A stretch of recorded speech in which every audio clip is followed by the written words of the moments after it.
అసలు క్షమాపణ చెప్పాల్సింది ఇండిగోనా ఇండియానా? ఇండియాదా ఇండిగోదా? ఇండియాది అసలే కాదు. ఇన్ఫ్యాక్ట్ ఇండియాకి మీరు క్షమాపణ చెప్పాలా రామ్మోహన్ నాయుడు గారు. ఎలాగో చెప్తాను విను.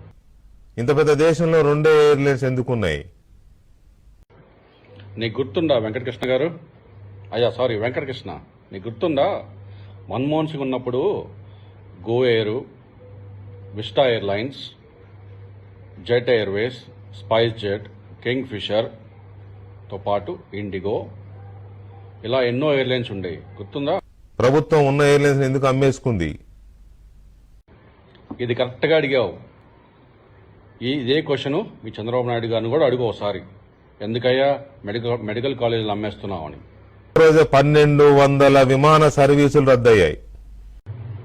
ఇది కొంచెం జాగ్రత్తగా వినండి. దీని వెనక ఉన్న అసలు కారకులు ఎవరో తెలుస్తుంది. అయితే ఈ సమస్య అసలు ఎలా వచ్చింది? మన తెలుగుదేశం పార్టీకి చెందిన రామ్మోహన్ నాయుడు గారి ఆధ్వర్యంలో జూలై 2024లో విమానయాన రంగంలో కొన్ని కొత్త రూల్స్ అనేవి తెచ్చారండి. వాళ్ళు ఎన్ని గంటలు పనిచేయాలా, ఎంత రెస్ట్ తీసుకోవాలా, ఎన్ని షిఫ్ట్లు పనిచేయాలా, నైట్ ఎన్ని గంటలు పనిచేయచ్చు అని ఇలా కొన్ని రూల్స్ అనేవి తెచ్చారు.